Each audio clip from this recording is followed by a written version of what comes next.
চাঁদ রাতে যে আমরা মেয়েরা মেহেদি লাগাই, এটা কি ইসলাম সম্মত, কি ইসলামের বাহিরে? এটা চাঁদ রাতে যে মেয়েরা মেহেদি লাগে ইসলাম সম্মত কিনা? এখন সরাসরি দেখবেন প্রশ্ন উত্তর ভিত্তিক অনুষ্ঠান ইসলামী সমাধান, সৌজন্যে NCC bank, powered by NCC Islamic. NCC bank কার্ডে এই রমজানে শপিং, ডাইনিং ও ট্রাভেলিং এ পাচ্ছেন আকর্ষণীয় ক্যাশব্যাক এবং সেভিংস অফার। এনসিসি ব্যাংক, আপনার সাথেই সব সময়।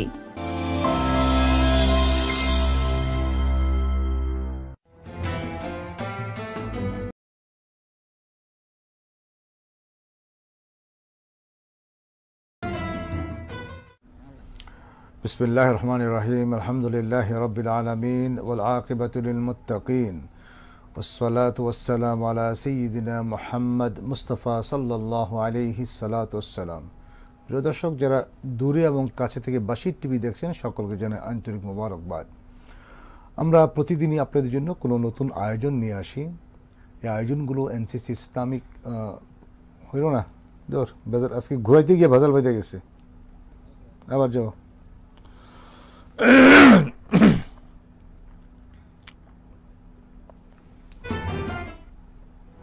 এখন সরাসরি দেখবেন প্রশ্ন উত্তর ভিত্তিক অনুষ্ঠান ইসলামী সমাধান, সৌজন্যে NCC bank, powered by NCC Islamic.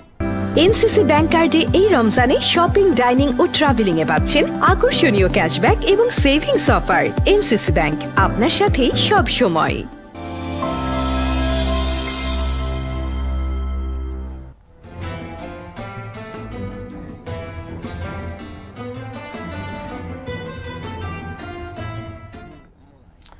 বিসমিল্লাহির রহমানির রহিম। আলহামদুলিল্লাহি রাব্বিল আলামিন ওয়াল আকিবাতু লিল মুত্তাকিন ওয়াসসালাতু ওয়াসসালামু আলা সাইয়্যিদিনা মুহাম্মদ সাল্লাল্লাহু আলাইহি সাল্লাতু ওয়াসসালাম।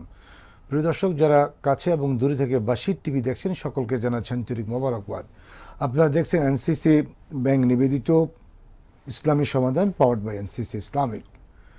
প্রিয় দর্শক, আমরা প্রতিদিনই একটা গুরুত্বপূর্ণ বিষয় নিয়ে আলোচনা করি আপনাদের জন্য, আপনাদেরকে সাথে নিয়ে, এবং এই আলোচনার মধ্য দিয়ে আমরা আমাদের জ্ঞান অর্জনকে আরও বাড়াতে চাই এবং আমাদের জীবন চলার পথে যা যা দরকার সেগুলো আমরা বোঝার চেষ্টা করি এবং সেগুলো আমরা অনুধাবন করার চেষ্টা করি। ঠিক তেমনি আমরা এই রমাদান এসে উপনীত হয়েছি অনেক আগেই, এবং রমাদান আমাদের থেকে চলেও যাচ্ছে। কিন্তু আমরা রমাদান থেকে কী শিক্ষা নিলাম? প্রতি বছর রমাদান আসে, রমাদান চলে যায়, কিন্তু রমাদানের শিক্ষাগুলো কেন যদি আমরা আমাদের নিজেদের জীবনে ধারণ করতে পারি না, এবং রমাদানের শিক্ষাগুলোকে ঘিরে আমরা আমাদের জীবনকে চালাতে পারি না, ফলশ্রুতিতে আমরা আবার একই একটা ঘেরাটোপে বন্দী হয়ে পড়ি, এবং এই বন্দি দশা থেকে কবে মুক্তি পাবো আমরা সেটা জানি না।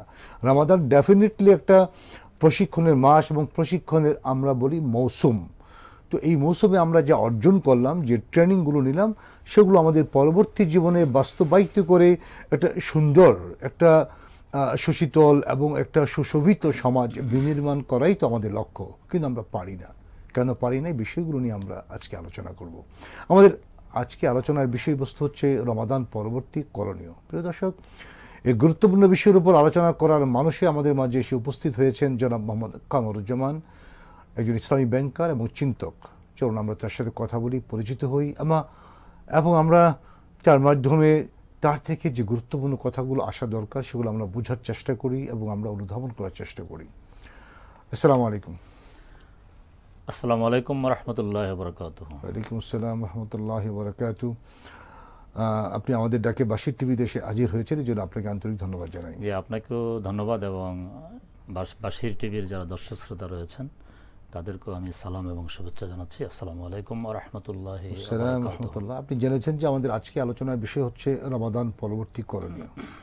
রমাদানে আমরা অনেক ভালো থাকার চেষ্টা করি, অনেক ক্ষেত্রে ঘুষ না খাওয়ার চেষ্টা করি, বা ভালো ভালো ইবাদতগুলো করার চেষ্টা করি, দান সাদাকা করার চেষ্টা করি, নফল নামাজ পড়ার চেষ্টা করি, কোরআন পড়ার চেষ্টা করি, বোঝার চেষ্টা করি। কিন্তু এই যে মাস ঘিরে যে আমরা আমলগুলো শিখলাম বা যে জ্ঞানগুলো অর্জন করলাম, এগুলো কেন পরবর্তীতে আমরা ধারাবাহিকভাবে চালাতে পারি না, এটা একটা দিক।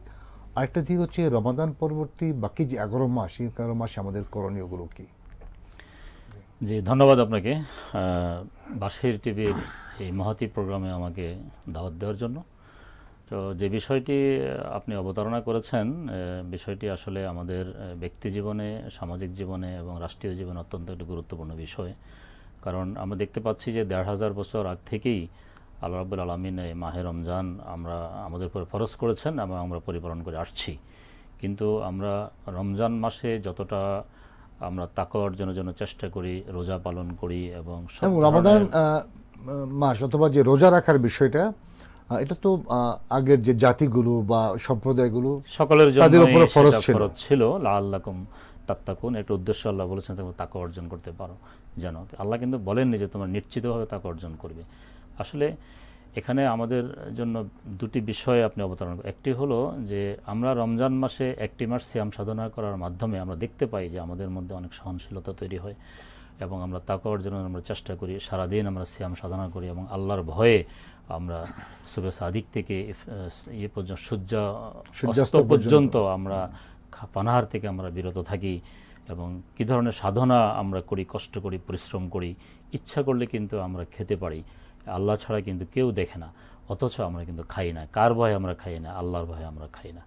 এখানেই কিন্তু তাকওয়ার মূল বিষয়টি নিহিত আছে। ঠিক আমরা যদি এই রমজান থেকে শিক্ষা গ্রহণ করতে পারতাম সঠিকভাবে, কিভাবে? যে আল্লাহর ভয়ে আমরা আল্লাহর নির্দেশে পানাহার থেকে আমরা বিরত থাকি একটি মাস, সেই আল্লাহর ভয়ে যদি আমরা আমাদের দৈনন্দিন জীবনে যেখানে আমরা কাজ করি সবখানেই যদি আমরা সততা অবলম্বন করি এবং অসততা থেকে আমরা বিরত থাকি, ঘুষ, দুর্নীতি, জুলুম, অত্যাচার, বেইনসাফি, অন্যের হক নষ্ট করা, অধিকার নষ্ট করা, কিংবা মুখে একটা খারাপ গালি আনা এবং মানুষকে কষ্ট দেওয়া, এই সব থেকে যদি আমরা আল্লাহর ভয়ে আমরা বিরত থাকার জন্য চেষ্টা করি, তাহলে অবশ্যই মাহে রমজান আমাদের জন্য যে তাকওয়ার বার্তা নিয়ে আসছে এবং পরকালে যে নাজাতের বার্তা নিয়ে আসছে, মাগফিরাতের যে বার্তা নিয়ে আসছে, সেটা অবশ্যই আমরা অর্জন করতে সক্ষম হব।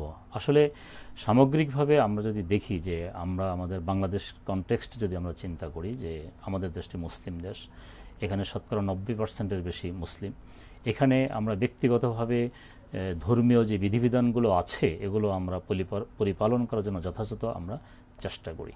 কিন্তু আমরা দেখতে পাই যে এই গুণগুলো মানুষ ব্যক্তিগতভাবে অর্জন করার জন্য চেষ্টা করে, যতটুকু চেষ্টা করে অতটুকু কিন্তু সে সফল হয়।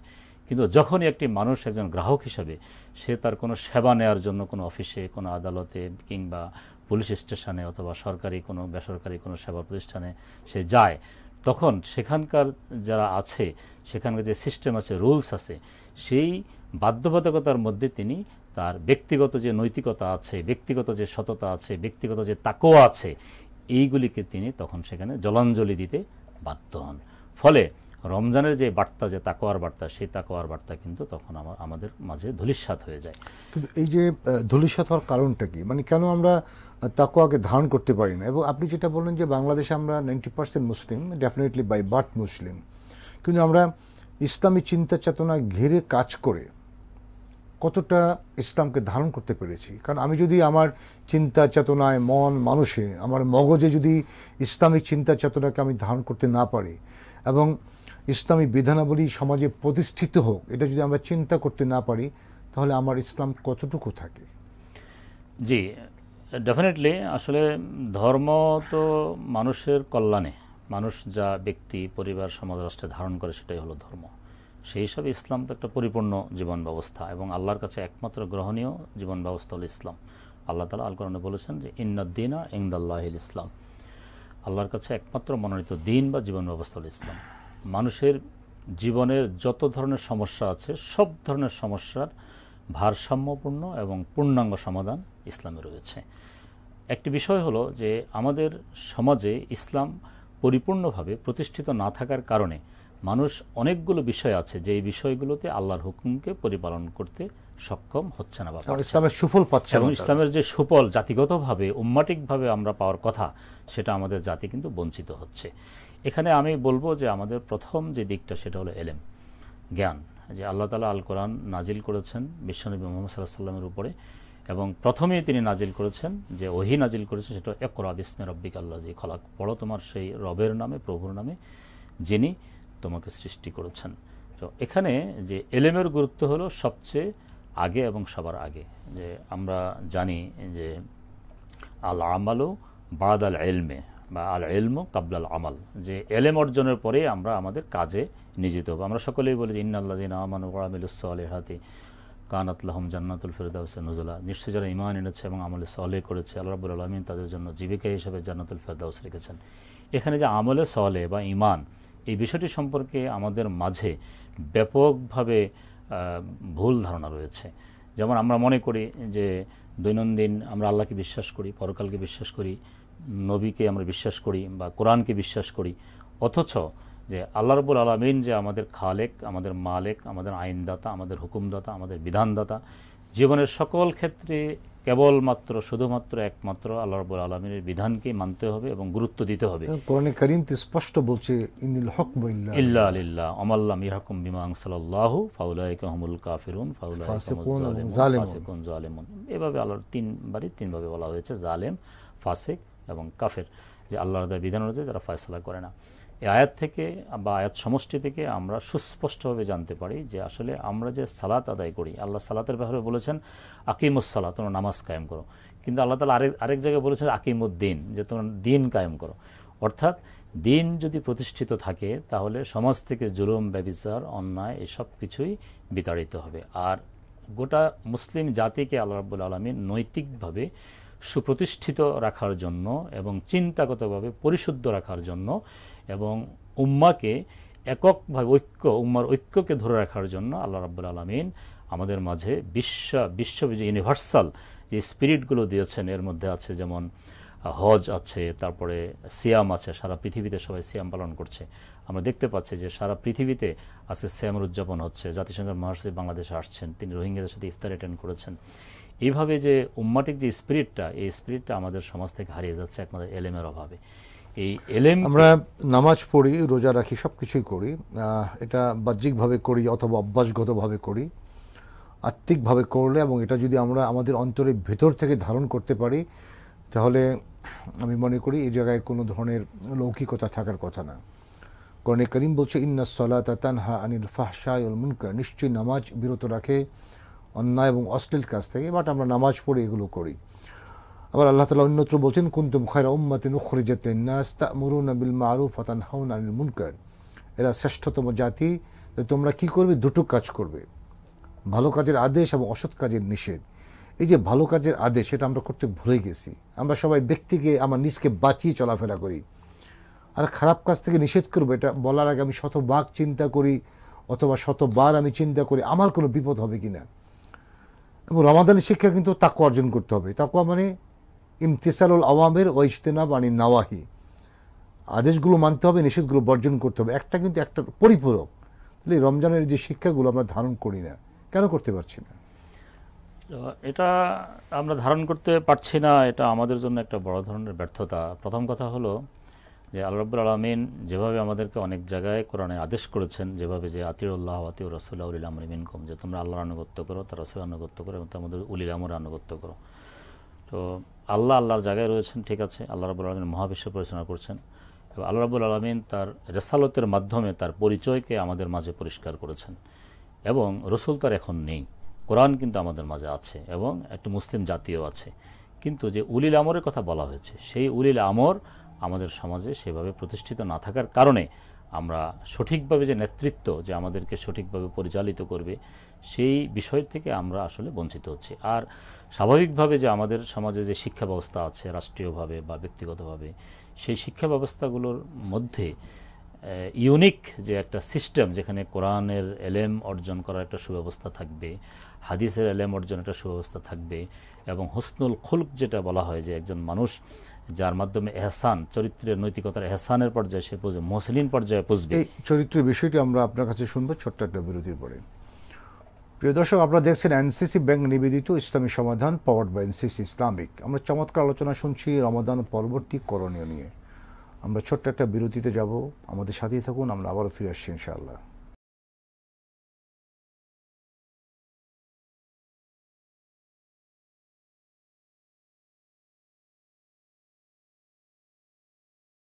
এনসিসি ব্যাংক কার্ডে এই রমজানে শপিং, ডাইনিং ও ট্রাভেলিং এ পাচ্ছেন আকর্ষণীয় ক্যাশব্যাক এবং সেভিংস অফার। এনসিসি ব্যাংক, আপনার সাথেই সব সময়। শরিয়া অনুশাসন মেনে বিজ্ঞ শরিয়া বোর্ডের নির্দেশনায় ও স্বতন্ত্র ব্যবস্থাপনায় গ্রাহকদের জন্য এনসিসি ইসলামিক ব্যাংকিং এর আকর্ষণীয় সেবাসমূহ রয়েছে। আধুনিক সকল সুবিধা, তাই শরিয়া মেনে ব্যাংকিং হবে সহজে ও নিশ্চিন্তে। এনসিসি ইসলামিক ব্যাংকিং এর সাথে। এনসিসি ব্যাংক, আপনার সাথেই সব সময়। বিশ্বজুড়ে বিস্তৃত নেটওয়ার্ক ও প্রয়োজনীয় আধুনিক সকল সুবিধা নিয়ে রেমিটেন্স সেবায় আপনার বিশ্বস্ত প্রতিনিধি এনসিসি ব্যাংক, আপনার সাথে সব সময়। বিশিষ্ট ইসলামী চিন্তাবিদ অধ্যাপক সোহেলা সোবহান রচিত গ্রন্থ দৈনন্দিন জীবনে কোরআনের ভূমিকা। গ্রন্থটি পাওয়া যাচ্ছে হাক্কানি পাবলিশার্সে।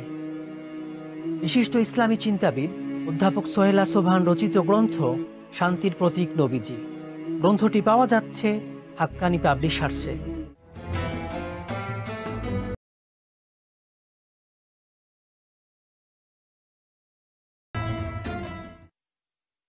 বিরতির পর আবার আপনাদের স্বাগত জানাই। আপনারা দেখছেন এনসিসি ব্যাংক নিবেদিত ইসলামের সমাধান, পাওয়ার্ড বাই এনসিসি ইসলামিক। প্রিয় দর্শক, চলুন আমরা আলোচনায় ফিরে যাই। আমরা চরিত্র নিয়ে কথা বলছিলাম যে চারিত্রিক বিষয়টা কিভাবে হবে অথবা কতটুকু যাবে একজন মুসলিম এ বিষয়ে। জি, ধন্যবাদ। আসলে একজন মানুষ বা একজন মুসলিম যখন সে আল্লাহ রাব্বুল আলামিনের আদেশগুলোকে পরিপালন করে এবং নিষেধগুলোকে থেকে সে বিরত থাকে, তখন তার মধ্যে একটা বলিষ্ঠভাবে একটা নৈতিক গুণাবলী প্রস্ফুটিত হয় বা বিকশিত হয়। এই সামগ্রিকভাবে একজন ব্যক্তির যে কাজকর্মগুলো, এই কাজকর্মগুলোর বহিঃপ্রকাশই হলো কিন্তু চরিত্রের সৌন্দর্যের দিক। আমাদের তো চরিত্রের রোল মডেল আছে, আছে। আমাদের প্রিয় নবী সাল্লাল্লাহু আলাইহি ওয়াসাল্লাম, লাকাদ কানা লাকুম ফি রাসূলিল্লাহি উসওয়াতুন হাসানাহ ইন্নাকা লাআলা খুলুকিন আযীম। তো এই রোল মডেল থাকা সত্ত্বেও আমরা আসলে আমাদের নিজেদেরকেই কিন্তু আমরা বঞ্চিত করছি। আর নিজেদেরকে বঞ্চিত করার অর্থই হলো যে আসলে আমরা দুর্ভাগা জাতি। আমাদের জন্য যিনি রোল মডেল, যার চারিত্রিক সার্টিফিকেশন আল্লাহ তাআলা দিলেন এবং তার জীবনের রাত আর দিনের কোনো কিছু আমাদের কাছে বাকি নেই, খুলে খুলে বর্ণনা করা আছে, অপরিষ্কার নয়।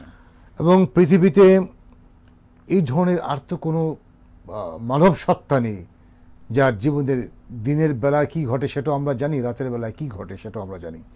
তো মানুষ কেন এই ধরনের একজন চমৎকার রোল মডেল থাকার পরও প্রবৃত্তির তাড়নায়, শুধু প্রবৃত্তির তাড়নায় এমন লোকদের অনুসরণ করে যাদের জীবন মদ, জুয়ার, অবৈধ নারী দিয়ে ভরপুর? এই বিষয়টাকে আমরা কিভাবে কন্ট্রোল করতে পারি? এটা আসলে আল্লাহ রাব্বুল আলামিনের যে সৃষ্টি, এই সৃষ্টিগতভাবেই আল্লাহ তাআলা হক এবং বাতিল, সত্য এবং মিথ্যা, এই দুটি জিনিসকে এক্সিস্ট রেখেছেন। আল্লাহ তাআলা আল কোরআনে বলেছেন যে কুল জাল হক ওয়া যাহাকাল বাতিল ইন্নাল বাতিলা কানা যাহুকা। এবং আল্লাহ তাআলা যে জেহাদের স্পিরিট দিয়েছেন যে ওয়াজাহিদু ফিল্লাহি হাক্কা জিহাদিহি। তো এটা দ্বারা আমাদের কাছে পরিষ্কার হলো যে যেখানে সত্য থাকবে সেখানে মিথ্যার একটা প্রবণতা বিল্ট ইন থাকবে। এবং আমরা যেটা বুঝতে পারলাম সেটা হচ্ছে যে আমাদের এই যে জিহাদ, এটা প্রত্যেক দিন চালিয়ে যেতে হবে, নিজের নফসের সাথে জিহাদ, প্রতিটি সময়, প্রতিটি মুহূর্ত, প্রত্যেকটা সময় আমাদের জিহাদ। সেই জিহাদ কিন্তু দু ধরনের। একটা হলো আমার নফস বা আত্মার সাথে জিহাদ, যে আমার সুযোগ আসছে যে আমি একটা অপরাধ করতে পারি, একটা অন্যায় করতে পারি, আমি একটা ঘুষ নিতে পারি, আমি একটা সুদ নিতে পারি, বা আমি একটা অপকর্ম করতে পারি, কিন্তু আমি এটা করবো না। এই যে না করা, এটা হলো সবচেয়ে বড় জিহাদ। রাসূল সাল্লাল্লাহু আলাইহি ওয়াসাল্লাম একটি যুদ্ধে গেলেন, তিনি সেই যুদ্ধ থেকে আসছেন, তিনি বললেন যে আমরা ছোট যুদ্ধ থেকে এখন আমরা বড় যুদ্ধে আসলাম। অর্থাৎ জেহাদের ময়দানে যে লড়াই করা, শত্রুকে পরাজিত করা, সেটা হলো ছোট যুদ্ধ। আর প্রবৃত্তিকে খারাপ কাজ থেকে বিরত রাখা, নিজের নফসকে অন্যায় জুলুম থেকে বিরত রাখা, এটা হলো সবচেয়ে বড় জেহাদ। এবং এটাকে হচ্ছে ওয়াজাহিদুম বিহি জিহাদান কাবীরা, যে তাদের সাথে তোমরা বড় যুদ্ধ করো। সমাজে প্রলোভন আছে, মিথ্যা আছে, প্রলাপ আছে, অনেক ধরনের লোভ আছে, এবং এই লোভের কাছে কিন্তু আমরা অনেক বিশেষ কর্মকর্তা যারা অনেক বেশি স্মার্ট, অনেক সুশিক্ষিত, অনেক ভদ্র ছাত্র জীবনে বা তাদের কোনো দুর্নীতি, কোনো খারাপ কোনো কিছু ছিল না, তারা যে আমরা দেশটাকে পরিবর্তন করে ফেলবো। তিনি যখন টিএনও হন, এসপি হন, তার বাসায় ইলিশ মাছ চলে যায়, হাদিয়া চলে যায়, তোহফা চলে যায়, সে তখন জানে আস্তে আস্তে ভালোই তো লাগে, আমাদের বেতনের টাকার প্রয়োজন হয় না, উপরি টাকাতে আমার সব চলে। এভাবেই কিন্তু আমাদের সমাজে একটা পরিবেশ বিরাজ করছে, এবং এই পরিস্থিতির মাধ্যমে একজন ভালো মানুষ খারাপ কাজের মধ্যে জড়িত হয়ে যাচ্ছে। যে বিষয়টা জানতে পারলাম আপনার মাধ্যমে, সেটা হচ্ছে রমাদান পরবর্তী সময়ে আমরা মানে নিজ থেকেই আমাদের যে প্রবৃত্তির জিহাদ, এটা আমরা অনবরত চালিয়ে রাখবো। তাহলে আমরা সৎ এবং সততাকে আমরা অবলম্বন করতে পারবো। আর কি কি উদ্যোগ আমরা নিতে পারি? আমি এ ব্যাপারে আল কোরআন থেকে একটা উদ্ধৃতি দিয়ে যাচ্ছি যে আল্লাহ রাব্বুল আলামিন আল কোরআন সূরা বাকারাতে যে বলেছেন যে মাহে রমজানে যে রোজা ফরজ করেছেন, প্রথমত তিনি বলেছেন যে কুতিবা আলাইকুমুস সিয়ামু কামা কুতিবা আলাল লাযিনা মিন ক্বাবলিকুম লাআল্লাকুম তাত্তাকুন, যে তোমাদের উপরে সিয়াম সাধনাকে ফরজ করা হয়েছে যেমনিভাবে তোমাদের পূর্ববর্তী সকল জাতির উপরে সিয়াম ফরজ করা হয়েছে। এর উদ্দেশ্য হলো যাতে করে তোমরা তাকওয়া বা পরহেজগারি অবলম্বন করতে পারো। এরপরে আল্লাহ রাব্বুল আলামিন বলেছেন যে শাহরু রমাদান আল্লাযী উনজিলা ফীহিল কোরআন, যে রমজান মাস যেই মাসে আল কোরআনকে নাজিল করা হয়েছে। কোরআনটা কি হুদাল লিন্নাস, এটা বলা হয়নি যে হুদাল লিল মুসলিমিন, হুদাল লিল মুসলিমিন মুত্তাকিন মুহসিনিন বলা হয়নি, গোটা মানব জাতির জন্য হেদায়েত বা পথ প্রদর্শক, অবায়্যিনাত মিনাল হুদা এবং হেদায়েতের সুস্পষ্ট বর্ণনা, ওয়াল ফুরকান এবং সত্য এবং মিথ্যার মধ্যে পার্থক্যকারী। এখন এই পরে এসে বলা হয়েছে যে রোজার উদ্দেশ্য সম্পর্কে যে ইউরিদুল্লাহু বিকুমুল ইউসরা, আল্লাহ রাব্বুল আলামিন সামগ্রিকভাবে তোমাদের জন্য তার বিধানকে অনুসরণ করাকে ইজি করতে চান, সহজ করতে চান। ওয়ালা ইউরিদু বিকুমুল উসরা, এবং তিনি তোমাদের জন্য কোনোভাবেই তার বিধানকে মেনে চলাকে কঠোর বা কঠিন করতে চান না।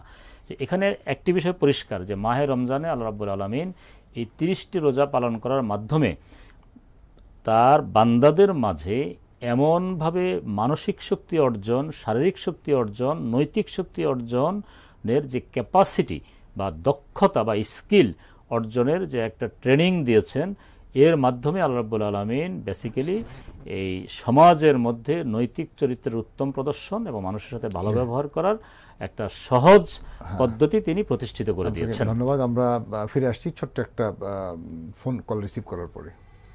জি প্লিজ, কে বলছেন? হ্যালো, আসসালামু আলাইকুম। আমি আপনাদের প্রোগ্রামটা দেখছিলাম, দেখতে একটু কিছু বিষয় জানার ছিল, এই জন্য কল করেছিলাম, একটা প্রশ্ন করতে চাচ্ছিলাম। জি জি বোন, আপনি একটু জোরে বলেন। আচ্ছা, চাঁদ রাতে যে আমরা মেয়েরা মেহেদি লাগাই, এটা কি ইসলাম সম্মত কি ইসলামের বাইরে? এটা চাঁদ রাতে যে মেয়েরা মেহেদি লাগায় ইসলাম সম্মত কিনা? জি, আপনাকে ধন্যবাদ প্রশ্ন করার জন্য। আমরা উত্তর দিচ্ছি, অপেক্ষায় থাকুন ইনশাল্লাহ। আমাদের এক বোন জানতে চেয়েছেন যে চাঁদ রাতে মানে ঈদের রাতে, রাত বলতে মানে ঈদের আগের দিনের আগের রাতে যে মেয়েরা মেহেদি লাগায়, এটাকে শরীয়ত কিভাবে দেখে? আসলে আমাদের সমাজে তো বিশেষ করে চাঁদ রাতে বিয়ের আগে অকেশনালি মেহেদি ব্যবহার করা হয়, আমাদের ছেলেমেয়েরা মেহেদি দেয়, আর আমাদের সংস্কৃতির সাথেও এটা সম্পৃক্ত আছে। তো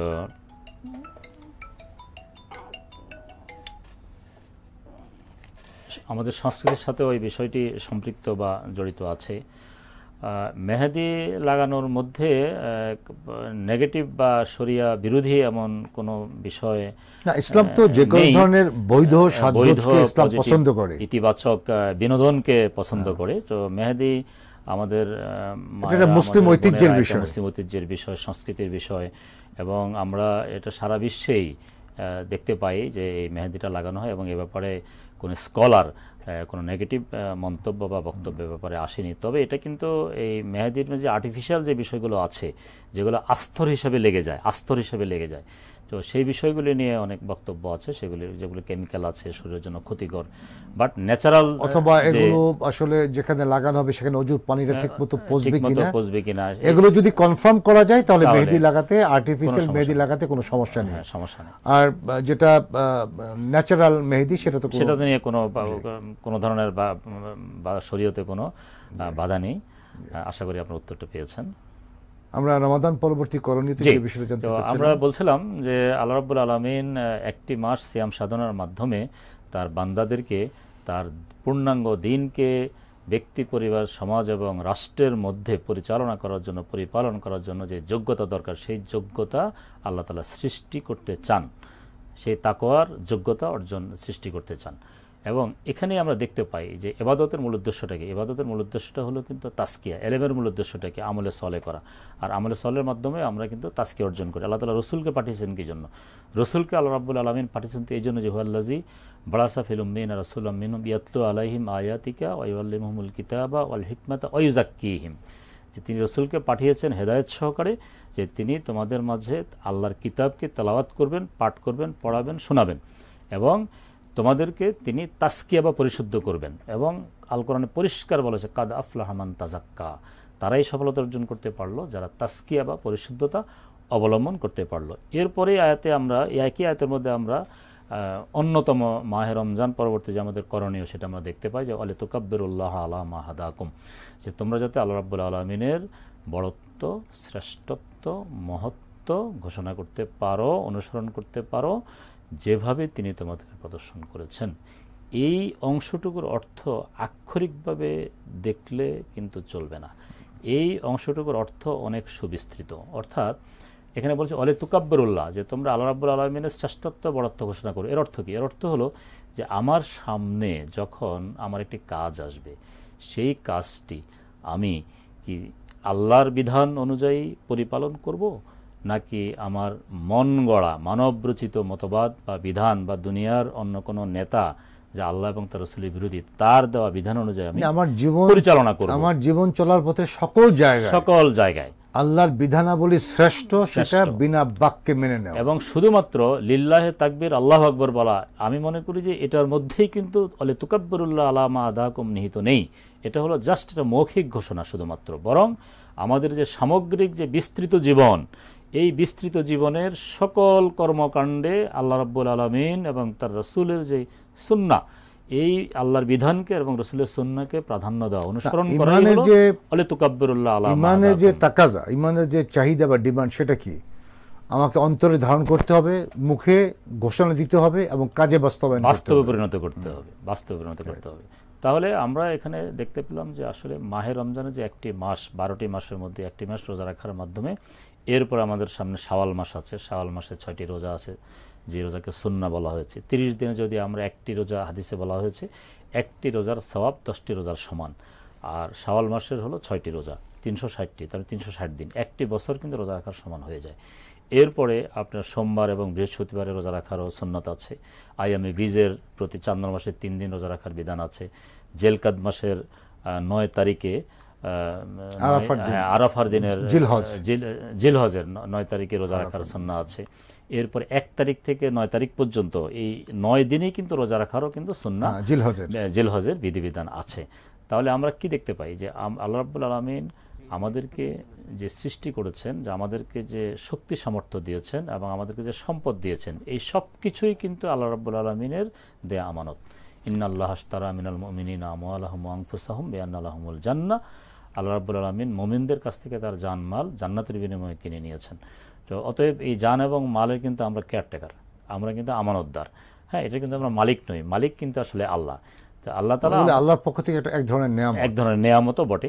তো এই রমজান মাসের পরবর্তী যে 11টি মাস, এই 11টি মাসে আমরা মাহে রমজানের স্পিরিট নিয়ে তাকওয়ার গুণাবলী অবলম্বন করে আমরা আমাদের ব্যক্তি, পরিবার, সমাজ, রাষ্ট্র এবং ব্যক্তিগত আচার আচরণ, সামষ্টিক আচার আচরণ, ব্যক্তিগত ব্যবহার, সামষ্টিক ব্যবহার এবং সব ধরনের লেনদেনে আমরা রাসূল সাল্লাল্লাহু আলাইহি ওয়াসাল্লামের যে আচরিত এবং প্রদর্শিত নিয়ম বিধিবিধান আছে, এগুলো আমরা অনুসরণ করব। সেটাই কিন্তু আমাদের বাস্তবে করণীয় এবং এতেই মানব জীবন সার্থক, তাতেই আমরা সার্থকতা বা সফল হতে পারব। ধন্যবাদ। চমৎকার আলোচনা করেছেন রমাদান পরবর্তী করণীয়। আল্লাহ তাআলা আমাদেরকে আমল করার তৌফিক দান করুন, আমিন। প্রিয় দর্শক, আমরা চমৎকার আলোচনা শুনছিলাম রমাদান পরবর্তী করণীয় বিষয়গুলো কি হতে পারে। আমরা যতটুকু বুঝতে পারলাম আলোচনা থেকে, সেটি হলো যে রমাদানে আমরা যতগুলো প্রশিক্ষণ নিব, যতগুলো বিষয়গুলোতে, সেই বিষয়গুলো পরবর্তীতে আবার যখন আসবে তখন আমরা একই ধরনের আচরণ করব এবং আমরা আল্লাহর রঙে রঙিন হব। এটা হচ্ছে মৌলিক কথা। তাখাল্লাকু বিআখলাকিল্লাহ, আল্লাহর যে চারিত্রিক বিষয়গুলো আছে, চারিত্রিক বিষয় বলতে আল্লাহর যে ভালো গুণাবলী, আল্লাহ রহমান, আল্লাহ রহিম, আল্লাহ ন্যায় বিচার করেন, আল্লাহ জুলুম করেন না, জুলুমকারীদেরকে পছন্দ করেন না, আল্লাহ যারা সৎকর্মশীল তাদেরকে ভালোবাসেন, আল্লাহ জমিনবাসীর উপর রহম করতে বলেছেন। এই যে বিষয়গুলো, এই সমস্ত চারিত্রিক গুণে আমরা নিজেদেরকে গুণান্বিত করব, এটি আমাদের কাজ। রমাদান আমাদেরকে তাই শিক্ষা দেয় যে কোরআনের যতগুলো বিধানাবলী আছে, সমস্ত বিধানাবলীগুলোকে আমরা মানতে হবে, আমাদেরকে বিশ্বাস করতে হবে। কেবলমাত্র মুখে স্বীকার করার নাম ঈমান বা ইসলাম না, কেবলমাত্র বাস্তবায়িত করার নামই কেবলমাত্র ঈমান বা ইসলাম না। আমাকে আমার অন্তরে আন্তরিকভাবে ইখলাসের সাথে মুখলিসিন লাহুদ্দিন হুনাফা, একনিষ্ঠভাবে আমার অন্তরে ধারণ করতে হবে বিশ্বাসকে। ইমানের যে তাকাদা আছে সেটাকে বিশ্বাস করতে হবে, সেটা মৌখিক স্বীকৃতি দিতে হবে, ইকরার বিল লিসান, তারপরে সেটি বাস্তবায়িত করতে হবে। এই তিনের সমষ্টি হচ্ছে ঈমান বা ইসলাম। প্রিয় দর্শক, চলুন আমরা কোরআনে কারীমকে অধ্যয়ন করি, চর্চা করি, অনুধাবন করি, কোরআনের বিধানাবলী বোঝার চেষ্টা করি। আল্লাহ যে চিঠি দিলেন আমাদেরকে, আল্লাহ যে প্রেসক্রিপশন দিলেন আমাদেরকে, সেটা জানার চেষ্টা করি। এবং এই জানার মানুষই আমরা যখন কোরআনকে পড়ার চিন্তা করব, অথবা কোরআনকে পড়তে চেষ্টা করব, অথবা কোরআন পড়া শুরু করে দেব, তখনই কিন্তু আমরা আমাদের মাঝে অভাবনীয় একটা পরিবর্তন দেখতে পাবো। এবং এটি হচ্ছে কোরআনে কারীমের প্রথম যে শব্দটা ইকরা, এর মৌলিক প্রতিফলন। আমাদেরকে জানতে হবে, পড়তে হবে, বুঝতে হবে। কেবল এই হুজুর এ কথা বলেছেন, ওই স্যার এ কথা বলেছেন, আর আমি নিজে কোরআনের ধারে কাছে গেলাম না, কোরআনকে আমি আত্মস্থ করার চেষ্টা করলাম না, কোরআনকে বোঝার চেষ্টা করলাম না, কোনো দিনও আমাদের জীবনকে আমরা পরিবর্তন করতে পারবো না। আমরা যদি একটি সোনালী সমাজ বিনির্মাণ করতে চাই, আমরা যদি এমন একটা সমাজ বিনির্মাণ করতে চাই যে এই বাংলার সেই টেকনাফ থেকে তেঁতুলিয়া একটি মেয়ে একাকী হেঁটে হেঁটে তার গন্তব্য পানে ছুটে যাবে, কেউ তার দিকে চোখ তুলে তাকাবে না। আমরা যদি আমাদের একটা সমাজ নির্মাণ করতে চাই, আমরা আমাদের ঘর দুয়ারগুলো খোলা থাকবে, কেউ কোনোদিন সেই ঘর দুয়ার থেকে একটি দ্রব্য ছিনতাই করবে বা আত্মসাৎ করবে সে ধরনের মনোবাসনা জাগ্রত হবে না।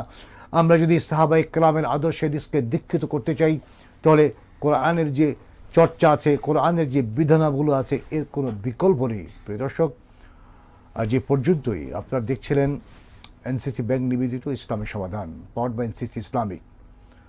আগামীকাল আপনাদের সাথে আবারও দেখা হবে কোনো একটা গুরুত্বপূর্ণ বিষয় নিয়ে। তখন নতুন বিষয় থাকবে, নতুন অতিথি থাকবেন।